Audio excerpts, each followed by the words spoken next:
Welcome to the lecture on the internal labor markets. Well, in previous lecture we have seen the personal economics where basically the different ways that could increase productivity of workers was discussed.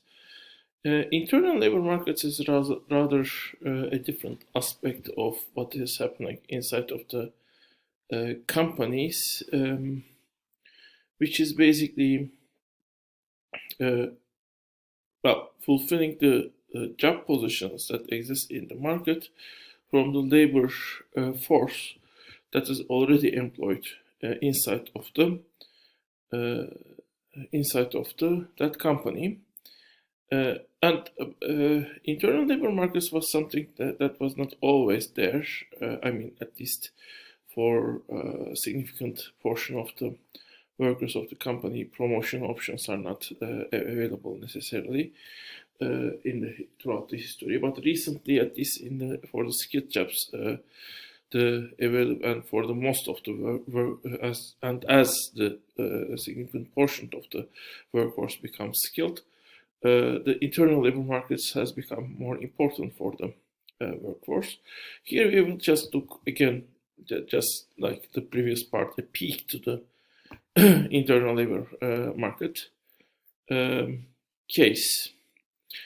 As a starting point, I want to show you a video which is on temporary employment. Actually, the temporary employment which just let you to stay in the company for a limited time. Of course, that time is usually not a few days, which might be the case for the unskilled workforce, but in case of skilled workforce, it can vary from a few months to a year or two, basically.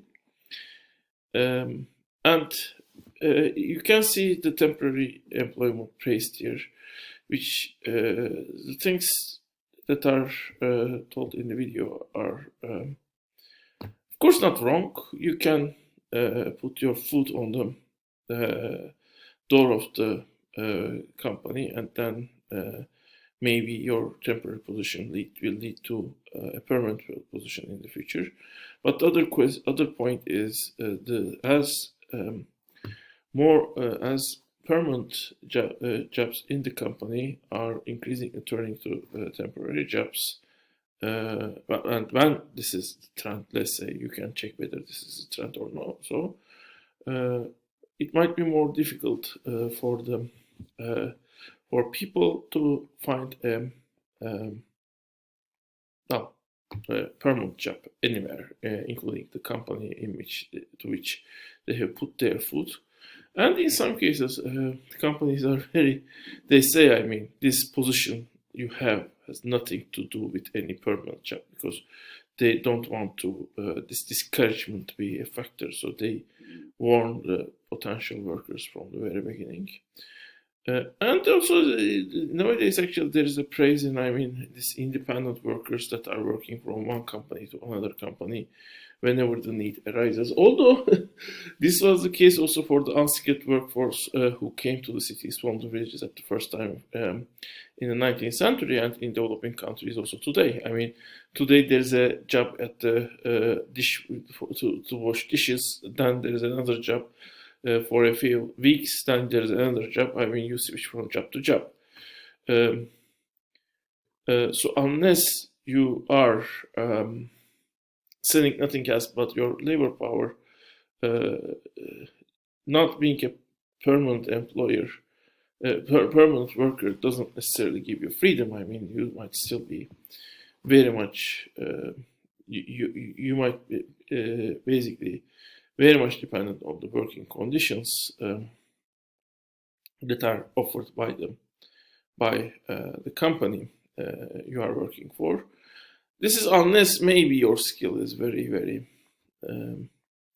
specific skill. If you are a Hollywood actor, then you might force your working conditions on the companies. Even there, if you have seen, the last year development in the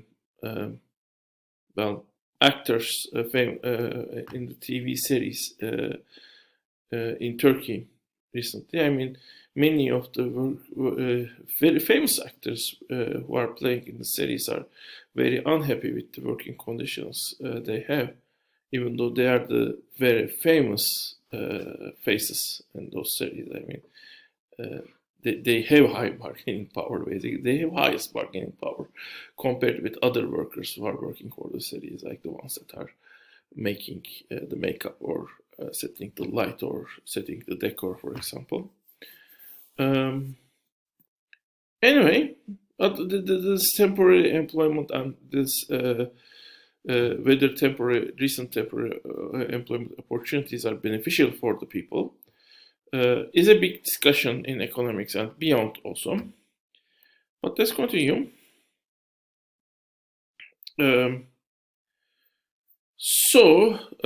This is this is true for the all chapters except the previous one. We mostly have seen we were basically market focused, and the companies, what happens in the companies was actually kind of a mystery.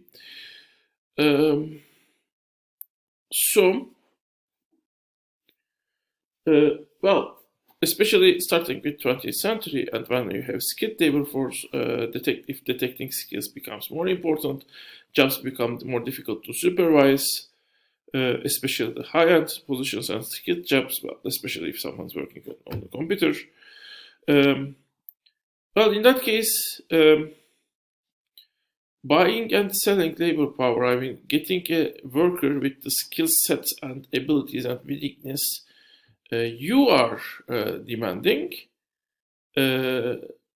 well, knowing sure you are getting the right worker becomes more and more difficult. Of course, there are all those sets and skills to manage through the, I mean, to make the worker reveal himself or herself. But workers have also become reluctant. I mean, they don't also give necessarily right answers in revealing themselves, or they are revealing the portion of themselves that is that will be best received. Basically, I think that's the most best tactic. I mean, you should never lie, but you should sell. You should not necessarily tell the whole truth about yourself when you are applying to a job. So as this getting workers external market becomes more tricky, companies starts to recruit upper positions in the company from the workers they already had. And that potential option for promotion also can be used as a tool to as a reward to your workers. Although using it as a reward is a little bit tricky, because upper position, a worker who is very productive in lower position would not necessarily be a good worker at the upper position. In academia, you can see it a lot. I mean, a very good academician who is a very good social scientist might not be necessarily a good even department chair, which is something that was experienced in my old university where I have studied. So this whole idea of promoting positions from your own labor force, well, is called, well, I told before, ILM, internal labor markets, and how this is done, and what is its overall economic effects is discussed within the framework of ILM.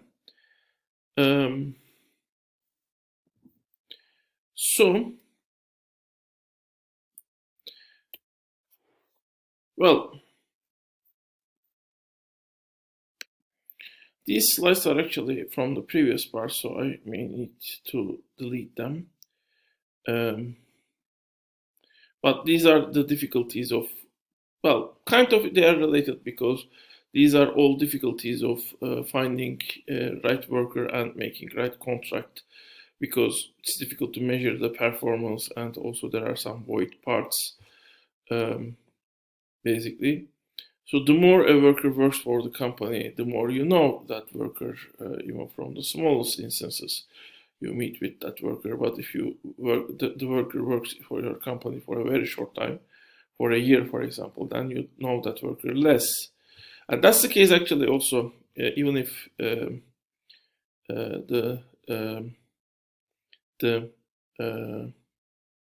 worker is not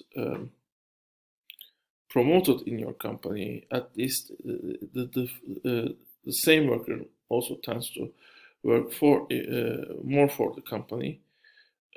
That's also something that makes you to know that worker better.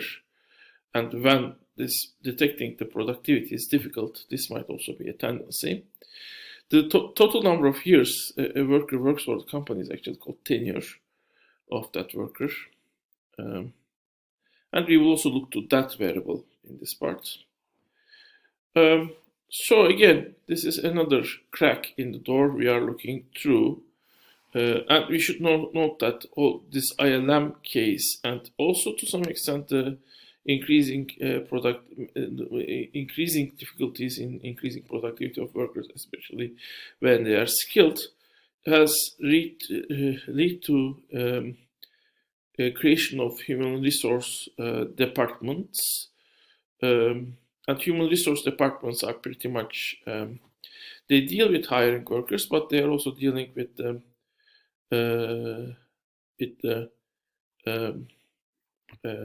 management of the existing labor force. Okay.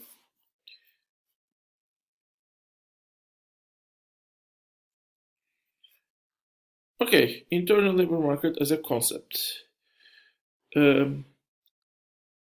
Well, we have stated that mostly it is assumed that conditions of work and payment are set at the market, which means workers starts to before workers starts to work for the employer. However, basically, if worker is working for a long time for the company, these conditions can change or even continuously changing, and the worker-employee relation in that sense becomes important.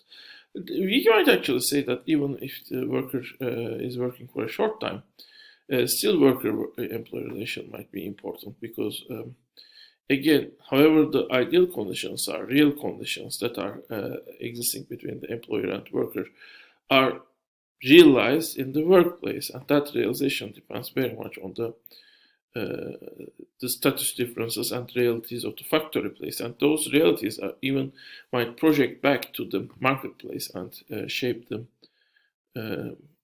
contracts. Actually, why the contracts are shaped one way or the other might be very much depending on the workplace. But in case of long-term relationships, those changes are more visible, and it is less possible to escape from the employer-worker relations effect on the working conditions and payments, basically.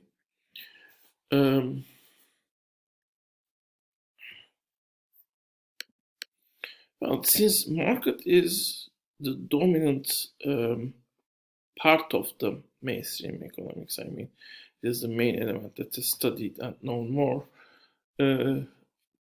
ILM concept is based on the assumption that, assumption or imagination that there is an internal market, another market that is formed within the companies, and this continuous change in relation between workers and employers are faced by this second market called internal markets.